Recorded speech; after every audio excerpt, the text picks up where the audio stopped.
예레미야 47장 1절에서 7절 말씀입니다. 다 같이 우리 한 목소리로 같이 읽어보겠습니다. 시작.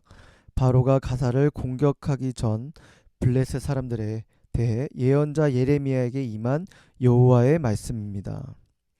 여호와께서 이렇게 말씀하셨다. 보라, 물이 북쪽에서 일어나 흘러넘치는 급류가 되고 땅과 그 안의 모든 것 위에 성읍과 그 안에 사는 사람들 위에 흘러넘칠 것이다. 사람들이 소리치고 그 땅에 사는 모든 사람들이 울부짖을 것이다. 준마들의 말발굽 소리, 전차들의 달리는 소리, 바퀴가 덜그덕거리는 소리에 아버지들은 손에 기운이 없어져 자기 자식들을 돌아보지 못할 것이다. 이는 모든 블레셋 사람들을 멸망시키고 두로와 시돈을 도울 수 있는 모든 남은 사람들이 끊어질 날이 오기 때문이다. 여호와 블레셋 사람들을 갑돌 해변에 남은 사람들을 멸망시킬 것이다. 가사가 삭발하게 되고 아스글론이 파괴됐다. 평원에 남은 사람들아, 내가 언제까지 내 몸에 상처를 내겠느냐? 여호와의 칼이여, 내가 언제까지 쉬지 않겠느냐? 그만하고 칼집에 들어가서 조용히 있어라. 여호와가 그 칼을 보냈는데 어떻게 그 칼이 쉴 수 있느냐? 내가 아스글론과 해변 지역을 칠하고 그 칼을 보냈다.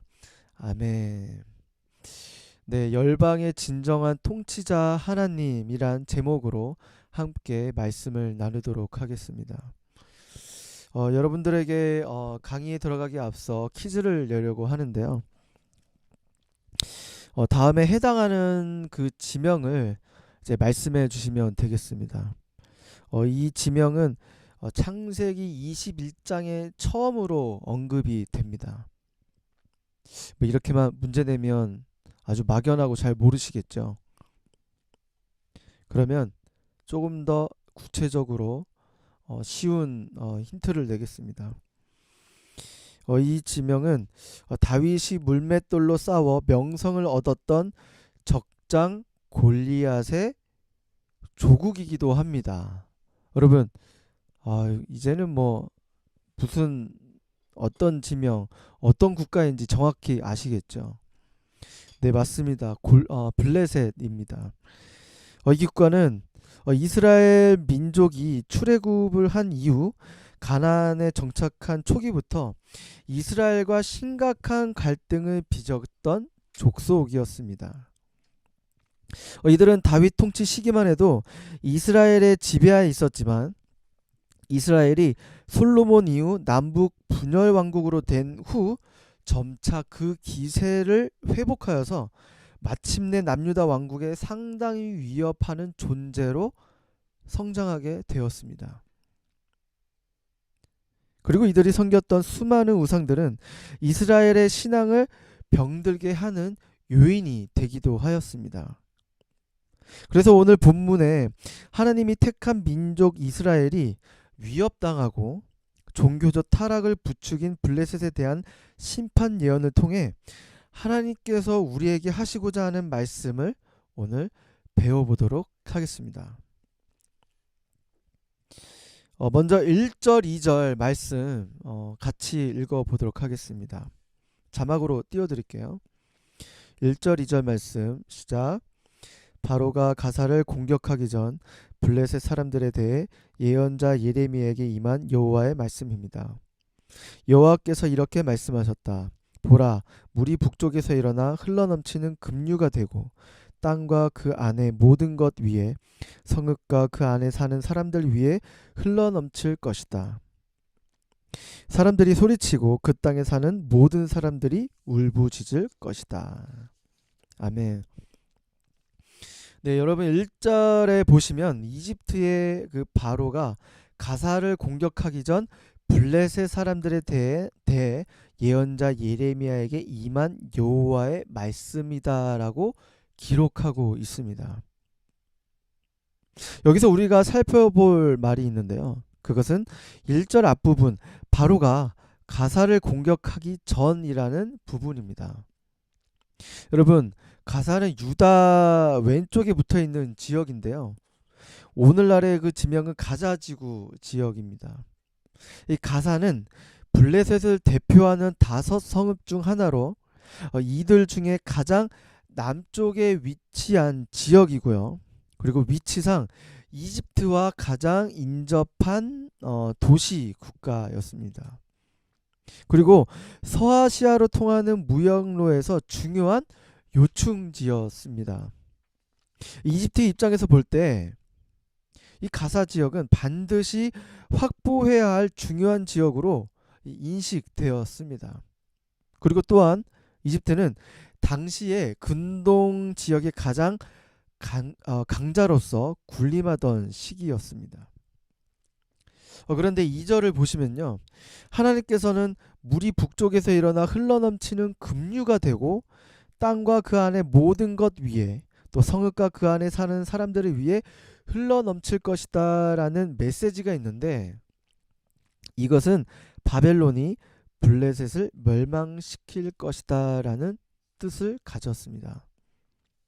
그런데 내용을 보시면 그냥 멸망시키는 것이 아니라 아주 완전히 쓸어버려 멸망시킬 것이다 라는 느낌을 이 성경 구절에서 받을 수가 있죠. 이 블레셋을 멸망시킨다는 그 주체가 그럼 누구일까요? 그 당시 눈에 보기에, 겉으로 보기에는 강해 보이는 이집트일까요? 그리고 블레셋을 멸망시킬 것 같은 이집트일까요? 그것도 아닙니다. 또한 물이 북쪽에서 일어나 흘러넘쳐 급류가 되어 사방을 뒤엎는, 아까 메시지를 전한 바벨론도 아닌 것입니다. 이것은 블레셋에 대한 운명의 주체자는 바로 하나님 자신이라는 것을 알 수가 있는 것이고, 그리고 역사의 주관자가 하나님이라는 것을 이 말씀을 통해서 우리는 깨달을 수가 있습니다. 우리가 현재 살아가면서 이 세상의 흐름이 눈에 보이는 대로 흘러가고, 그리고 인간 중심적으로 흘러가는 것처럼 보일 수 있지만, 보이는 세계를 운영하고 있는 것은 바로 여호와 하나님이십니다. 여러분, 그 사실을 믿으십니까? 아멘이시죠? 온 땅의 주인이신 하나님께서 어제도 오늘도 내일도 영원토록 주관하실 하나님이십니다. 우리의 눈에는 우연히 일어난 일처럼 보이는 일들도 있고, 아무런 의미 없어 보이는 사건들마저도 하나님의 거룩한 뜻과 섭리가 있습니다. 우리가 다 측량할 수 없는 일들을 하나님께서 행하고 계십니다. 여러분, 그 사실을 믿으시길 바랍니다.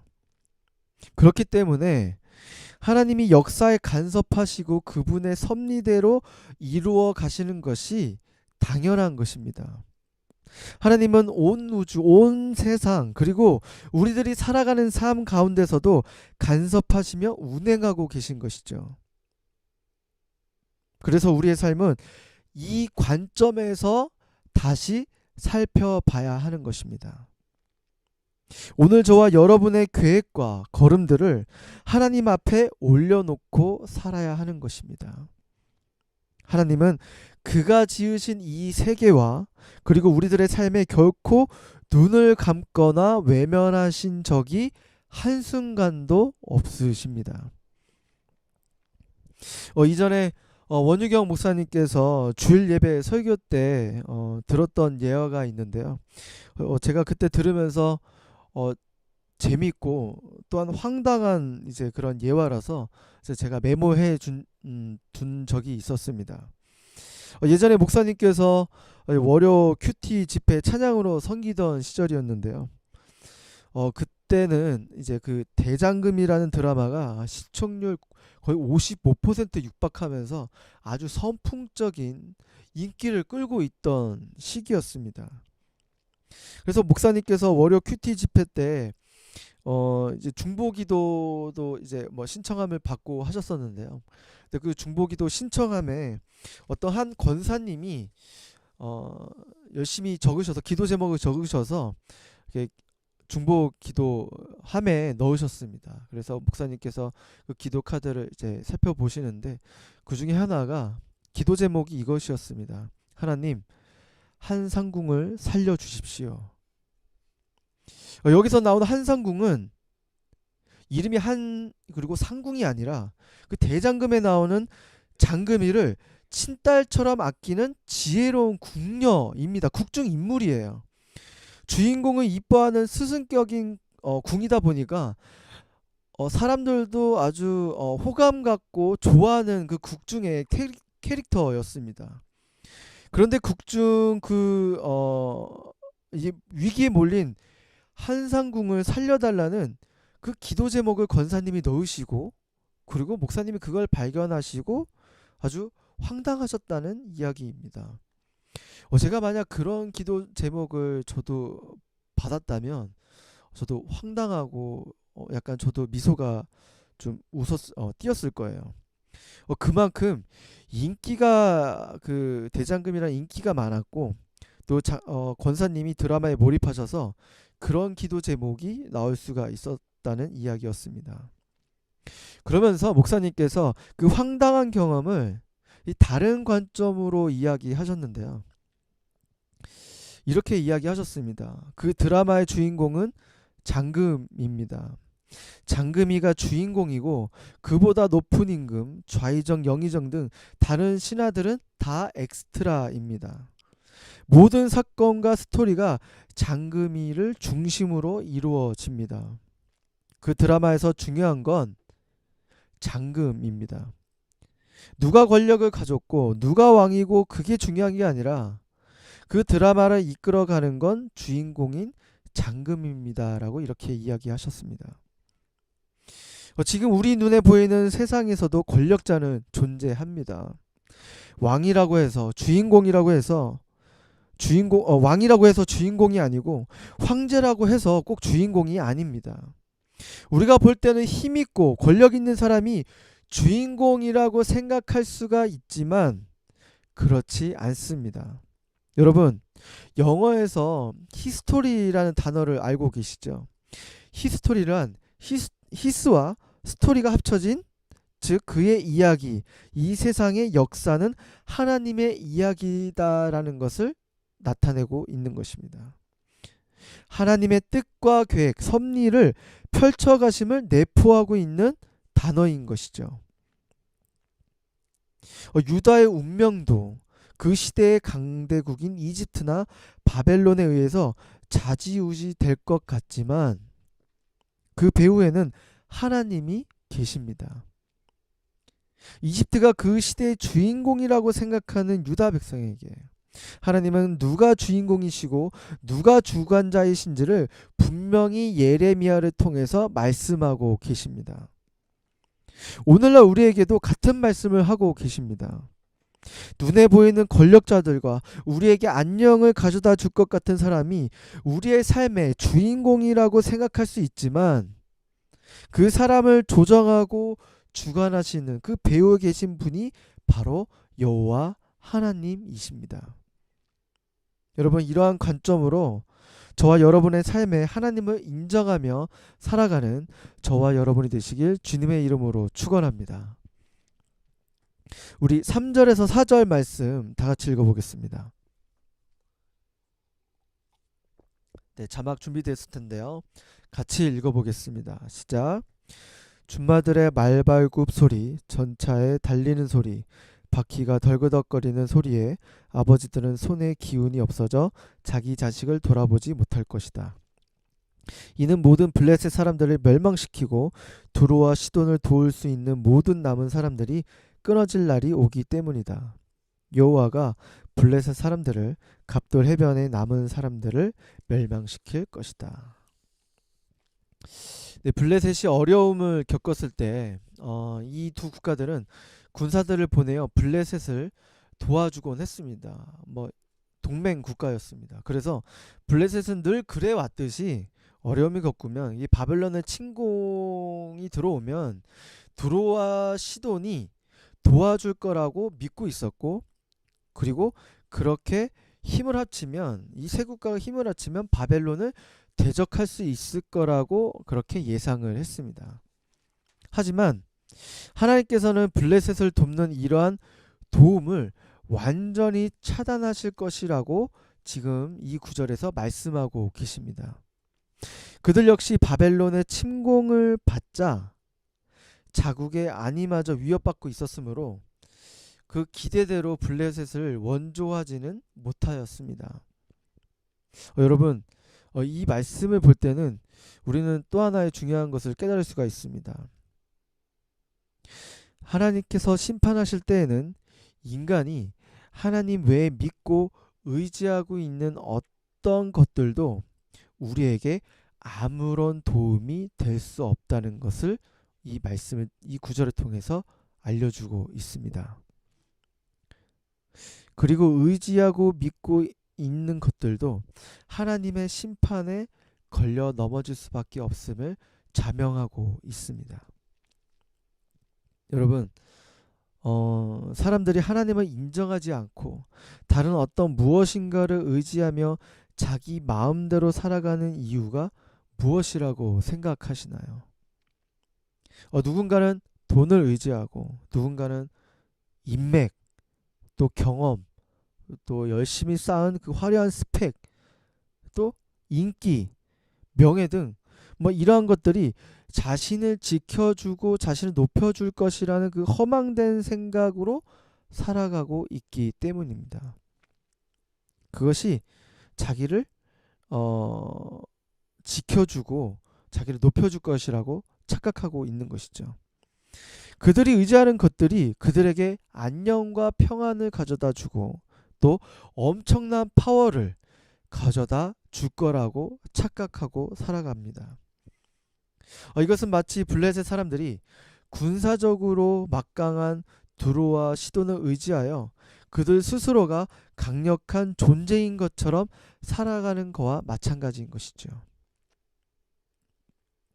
그러나 군사적 동맹과 제도적으로 강력하여도 하나님께서는 오늘의 말씀처럼 그것들을 의지하는 모든 것들을 끊어버리시고 완전히 힘을 빼게 하셨습니다. 그 이유는 하나님보다 다른 것들을 의지하는 것이 얼마나 허망하고 무가치한 것임을 깨닫게 하기 위함이었습니다. 저는 제가 어렸을 때 운동을 좋아하고 또 크게 아픈 거 없이 건강하게 자라왔습니다. 여러분, 지금의 모습을 보면서 믿지 않으실 수도 있겠지만 운동신경이 잘 발달되어서요. 뭐 어느 운동을 하든 배우면 남들보다 습득이 좀 빠르고요. 그리고 또 운동을 잘 했습니다. 그래서 어렸을 때부터 뭐 워낙 운동을 좋아하기 때문에 이것저것 운동들을 많이 했어요. 볼링도 했었고 테니스도 했었고 뭐 농구도 했었고 축구도 했었고요. 막 이것저것 태권도 여러 가지 다 했었는데요. 이런 운동을 할 때마다 코치님들이 저희 부모님께 찾아와서 사무엘 운동신경이 있다. 재능이 보인다. 혹시 그 이쪽 길로 가게 하면 안 되겠느냐라는 제안들을 우리 부모님에게 하곤 했었습니다. 뭐 지금은 뭐 그런 게 안 믿겨지시죠?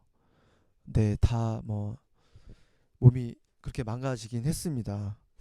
네, 아무튼 뭐 그럴 정도로 제 안에는 건강함과 그런 운동이 제 안에서는 그런 자랑이었고 의지하는 그런 거였습니다.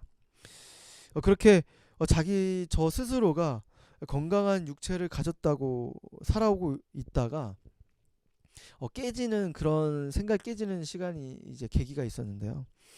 신대원 입시를 이제 앞두고 남들보다 또 좀 늦게 준비를 하게 되었습니다.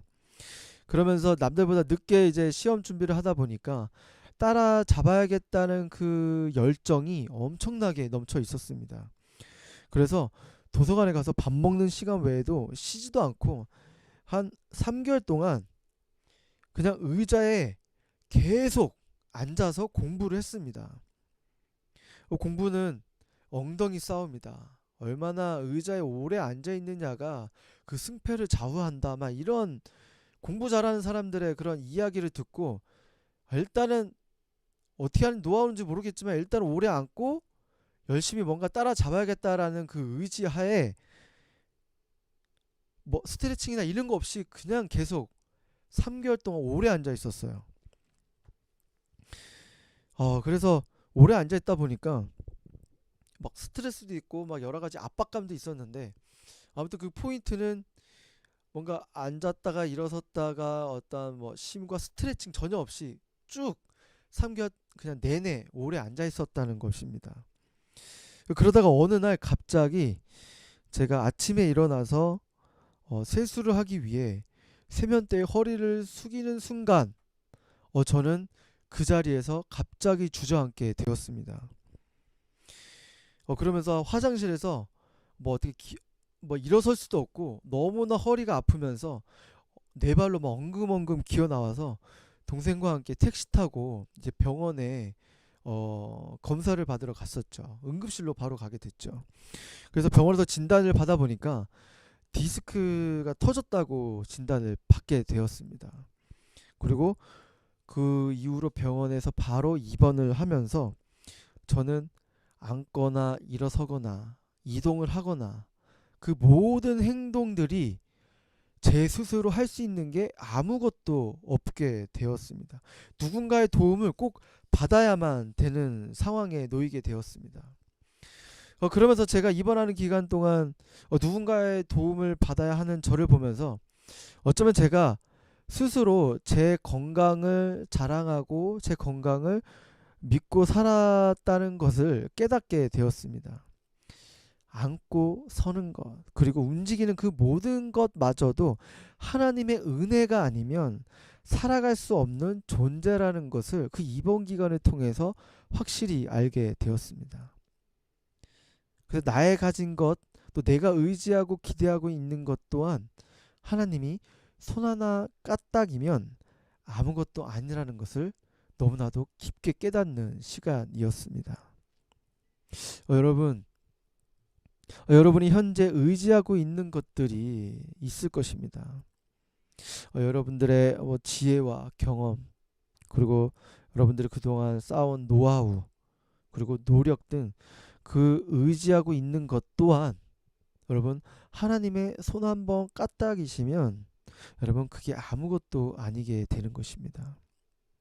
우리가 의지하고 믿고 있는 것들을 내려놓고 하나님의 은혜로만 깊이 깨달으며 살아가는 저와 여러분이 되시길 주님의 이름으로 축원합니다.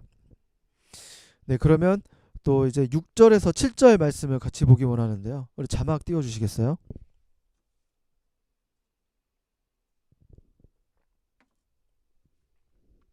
6절에서 7절 말씀 다 같이 읽어 보겠습니다. 시작. 여호와의 칼이여, 내가 언제까지 쉬지 않겠느냐? 그만하고 칼집에 들어가서 조용히 있어라. 여호와가 그 칼을 보냈는데 어떻게 그 칼이 쉴 수 있느냐? 내가 아스글론과 해변 지역을 치라고 그 칼을 보냈다. 여러분, 6절 7절은 다른 구절과 다르게 블레셋 사람들의 반응이, 그 리액션이 나타나고 있습니다. 여호와의 칼이여, 내가 언제까지 쉬지 않겠느냐? 그만하고 칼집에 들어가서 조용히 하고 있어라 라고 하는 것은 그들은 비록 이방 민족이지만 이스라엘을 괴롭힌 여호와의 심판에 따라 당한 결과를 그들이 스스로 인지하고 말한 부분입니다. 조금 더 쉽게 말하면 하나님의 심판 가운데 괴로움을 이기지 못하고 후회와 또 애통, 절규 섞인 말로 탄원하고 있는 그 블레셋의 가련한 모습을 상상해 볼 수가 있는 것입니다. 그럼에도 불구하고 하나님은 당신의 뜻을 이루시기 위해서는 하나님은 그 일을 멈추지 않으십니다. 여호와가 그 칼을 보냈는데 어떻게 그 칼이 쉴 수 있느냐라고 말씀하시면서 하나님께서는 결정하시고 시작하신 일은 다 이루시기 전에는 그것을 멈추지 않으실 것이라는 것을 나타내고 있습니다. 하나님은 심판하시기로 하신 일은 결정한 이후 아무리 자신의 죄를 뉘우치고 애곡하며 탄원하여도 때늦은 후회에 불과하게 되는 것입니다.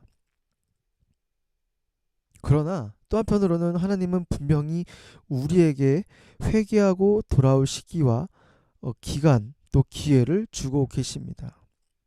그때 안에 돌아오지 않으면 심판을 진행하시는 분이십니다.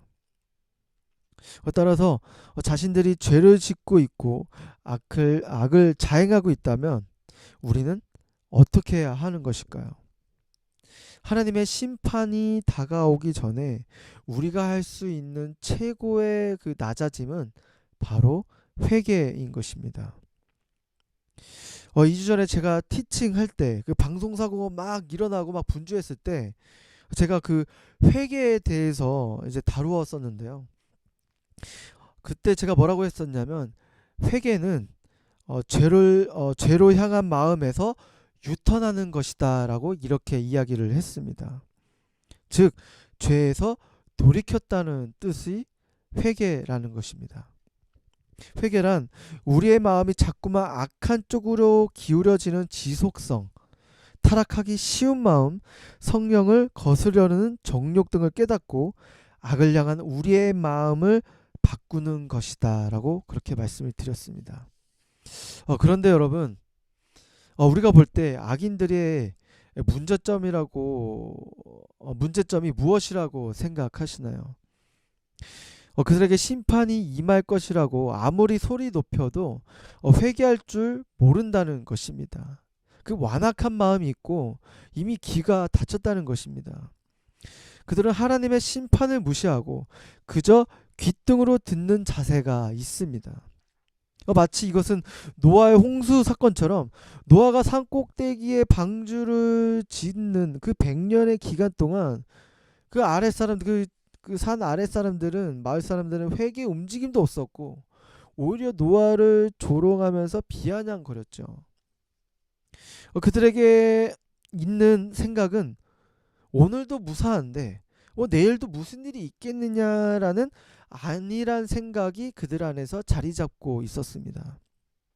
그리고 지금까지도 그 자기의 지혜와 힘, 능력, 인맥들을 통해서 위기와 어려움을 극복해 왔는데 앞으로도 무슨 일이 생겨도 그런 부분으로 해결해 나갈 수 있고 또 문제가 없을 것이다라는 그 교만한 생각이 그들 마음 가운데 있었기 때문입니다. 그러나 그들이 그렇게 교만한 생각을 가질 수 있는 기한은 언제까지냐? 심판 전까지입니다. 심판 이후에는 그들 스스로 자신이 의지하고 믿고 있던 모든 것이 착각일 뿐임을 깨닫게 될 것이고 또 그것을 오늘 성경 통해서 알려주고 있습니다. 돌이킬 수 없는 심판, 감당하기 힘든 심판, 악을 행하고도 전혀 죄에서 돌이키기를 거부하는 자들에게는 하나님의 심판이 그 하나님의 때에 반드시 부어질 것입니다. 죄에 대한 회개는 하나님의 심판이 있기 전에 필요한 마음과 행동의 자세입니다. 그래서 우리는 늘 죄에 대해 경계하고 멀리하는 삶이 필요하며 죄에 대한 불편한 마음이 우리 가운데 있어야 하는 것입니다. 죄를 멀리하는 삶, 죄를 지었다면 즉시 회개하여 우리의 마음의 방향을 하나님께 두는 자세가 우리에게 반드시 필요합니다. 여러분, 회개는 일주일에 한 번씩 교회 나와서 하는 것이 아닙니다. 이 회개는 우리 삶 속에 매일 이 회개 기도가 일어나야 하는 것입니다. 여러분, 우리가 얼마나 죄를 짓고 있는지 한번 체크해 보신 적이 있으신가요? 저는 한번 체크해 본 적이 있는데요. 잠들기 전에 오늘 하루 내가 지은 죄들은 무엇인가 아마 이런 한번 그 영성일기를 쓰면서 저의 마음의 패턴과 저의 그 죄들을 한번 이렇게 체크해 본 적이 있어요. 그런데 제가 그 영성 일기를 쓰면서 죄를 체크하면서 얼마나 내 육신이 이 육신이 완전 죄 덩어리라는 것을 깨닫게 되었고 놀라게 되었습니다. 먼저 뭐 입으로 지은 죄, 거룩하지 못하고 어떤 비방과 비판의 말 이런 게 나올 수가 있죠. 입으로 지은 죄, 또 눈으로 지은 죄, 또 듣는 것, 또 행동, 또 시기와 질투 등 생각으로 지은 죄 등 얼마나 많은 죄가 내 안에서 작동되고 있는지, 그리고 이 완전 히 몸이 죄를 생산하고 있는 마치 공장과 같았습니다. 그러한 저의 모습에 놀라게 되면서 그날 저의 마음을 하루 종일 나의 마음이 하나님께 드리기보다는 악한 영에게 마음과 생각을 내어 주었고 거기에 지배받았었구나라는 것을 깨닫게 되었습니다. 여러분, 그리고 또한 회개를 했다면 우리는 회개에 합당한 열매를 맺어야 합니다. 회개를 하고 열매가 없는 회개는 100% 회개가 아닙니다. 예를 들어 다른 사람들의 물건을 훔치고 뭐 자백하고 회개를 하여도 돌려주지 않으면 합당한 열매가 아닙니다. 온전한 회개를 이루기 위해서는 훔친 돈을 배상해야 그 합당한 열매를 맺는 것입니다. 자, 아무튼 우리는 회개가 우리 안에서 매일같이 일주일에 한 번이 아니라 예배 드릴 때 나와서 화성 때 모든 기도회 때 주일 예배 때 나와서 드리는 그 회개 기도 그때만이 하는 것이 아니라 우리의 그 매일같이 일어나야 하는 기도인 것입니다. 여러분, 매일 아침 저녁으로 씻고 샤워를 하듯 회개 기도를 하면서 우리 영혼의 그날 하루에 그 더럽혀진 그 영혼의 그 더러움을 씻고 영적인 샤워를 해야 하는 것입니다. 그렇다면 저와 여러분은 눈에 보이는 육체만 신경 쓰며 가꾸고 꾸미며 살아가는 존재입니까? 아니면 눈에 보이지 않지만 하나님과 영원히 함께할 그 영혼을 신경 쓰고 가꾸고 계신 것입니까? 우리의 외형적인 모습만을 위해 살아가는 것이 아니라 우리의 영혼의 거룩함과 성장을 위해서도 가꾸고 신경 쓰며 보이지 않는 우리의 영혼을 위해서 늘 가꾸며 살아가는 저와 여러분이 되시길 주님의 이름으로 축원합니다. 사랑하는 여러분, 우리의 삶은 눈에 보이는 대로 사는 것이 다 아닙니다. 나에게 안녕을 가져다 주고 힘과 능력을 줄 것 같은 다른 것들을 내려놓아야 합니다. 그것들이 우리의 삶의 주인공이 아닙니다. 주권자가 아닌 것입니다. 내가 의지하고 믿고 있는 것들, 그리고 내가 주인 삼고 있는 그 모든 것들의 배후에는 그것을 조정하고 있는 온 세상의 주관자이신 여호와 하나님이 계시다는 사실입니다. 여러분, 그 사실을 믿으시길 바랍니다. 우리의 시선을 하나님께 두고 있다면 하나님은 우리의 삶을 하나님의 역사로 바꾸시고 그분의 섭리대로 이끌어 주고 계신 것입니다. 그리고 우리는 매일의 영적인 샤워를 해야 하는 것입니다. 회개기도하며 우리가 죄를 향한 우리의 방향을 유턴하여 다시 하나님께로 돌아가야 되는 것입니다. 여호와께로 돌아가야 되는 것입니다. 우리가 늘 깨어있고 영적으로 민감하여서 우리의 영혼이 더럽히지 않게 지켜야 하는 것입니다. 그리고 가꾸어야 하는 것입니다. 영원하지 않는 육신의 삶만을 위해 사는 것이 아니라 영원한 삶을 위해 우리의 영혼을 가꾸며 겸손한 모습으로 주님 앞에 나아가는 저와 여러분이 되시길 주님의 이름으로 축원합니다. 우리 이 시간 오늘 우리에게 주신 말씀을 붙들며 기도하며 나아가기 원합니다. 사랑의 주님, 그동안 우리가 살아오면서 우리 눈에 보이는 권력자들과 하나님 외에 내가 의지하는 그 것들을 우리가 그것들을 위해 살아왔음을 고백합니다.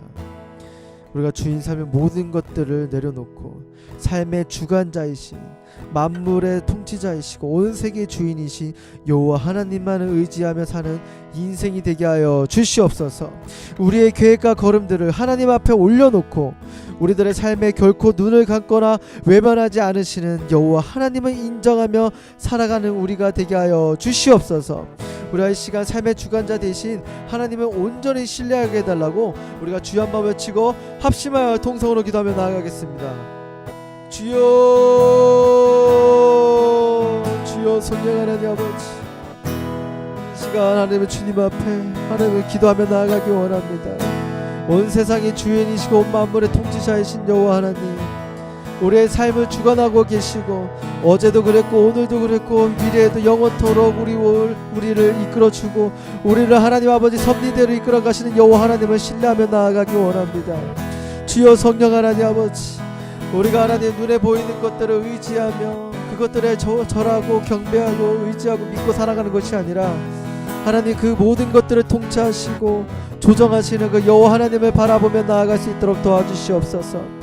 하나님 여러가지 우리가 삶의 부분들과 도움이 필요한 부분, 경제적인 부분, 여러가지 우리 진로의 부분들도 인해서 하나님 사람을 의지하고 어떠한 경험을 의지하고 어떠한 지혜를 의지하기보다도 여호와 하나님을 의지하며 온전히 하나님께 붙들리며 매달리며 사는 인생이 되게 하여 주시옵소서. 그런 주관자이신 하나님을 의지하며 나아가기 원합니다. 주여 성령 하나님, 그 모든 것들이 내려지고 여호와 하나님만을 바라보며 나아가는 우리 인생이 되게 하여 주시옵소서.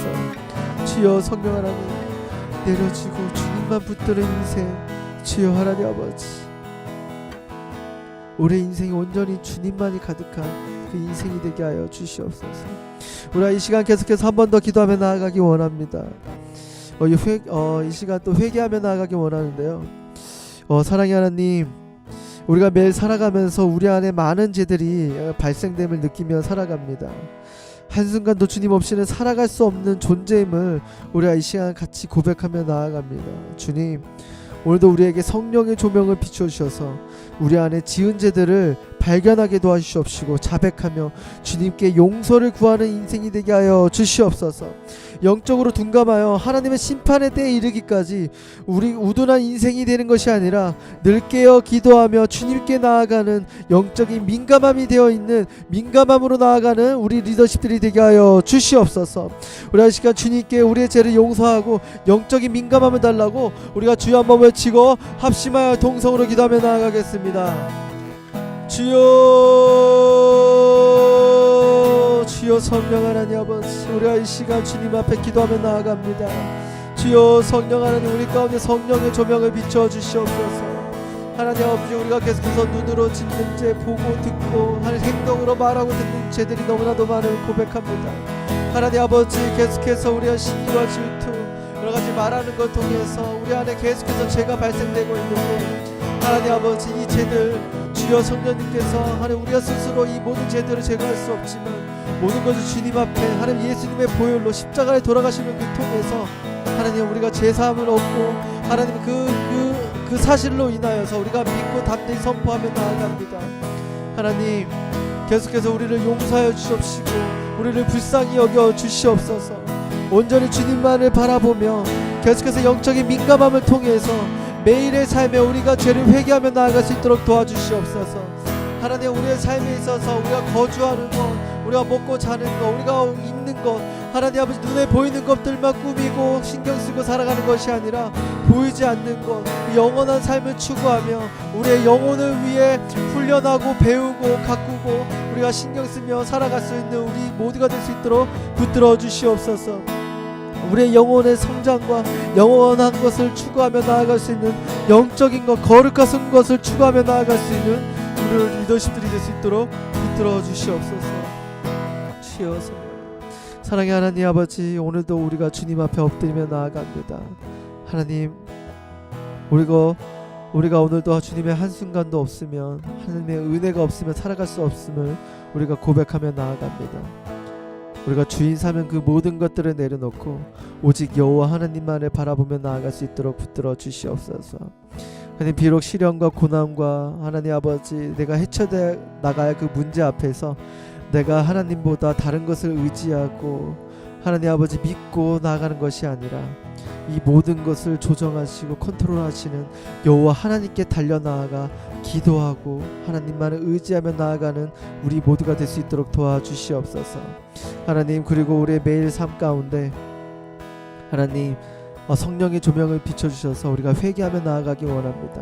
하나님, 이 우리 하나님만 계실 수 있는 공간에 온전히 하나님으로만 채우게 도와주시옵시고 우리 영혼의 더럽히심으로 통해서 하나님 우리 안에서 죄와 또 시기와 분쟁과 여러가지 하나님 아버지 육적인 것들 정욕대로 살아가는 것이 아니라 온전히 하나님으로 인해서 주님과 연합함으로 인해서 하나님 그 선한 열매들과 거룩한 그 성령의 열매들이 우리 안에서 하나님 계속해서 삶을 통해서 맺어질 수 있도록 붙들어주시고 인도하여 주시옵소서. 늘 주님 앞에 무릎을 나아가며 겸손한 인생, 겸비한 모습으로 살아가는 우리 또 SNS의 순장님들, 리더십들이 될 수 있도록 붙들어 주시옵소서. 그런 주님을 찬양하며 나아갑니다. 주여, 주님을 사모합니다. 주여, 감사합니다. 이 모든 말씀 살아계신 예수님의 이름으로 기도드립니다. 아멘. 네, 오늘도 이렇게 또 말씀을 듣고 또 그 말씀을 나눌 때 그 은혜가 더욱더 풍성할 줄 믿습니다.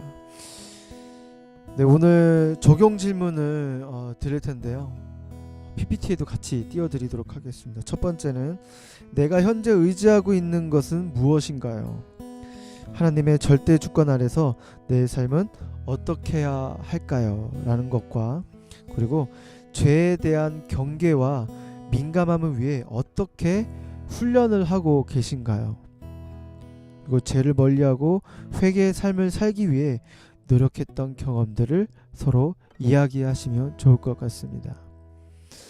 네, 여러분, 이 티칭으로 끝나는 것이 아니라 꼭 조모임 들어가야 되는 거 아시죠? 거기까지가 누텔라인 것입니다. 그러면 저의 순서는 여기서 마치고요. 시간 이후로는 이제 무슨 시간이 있죠? 네, 광고의 시간입니다.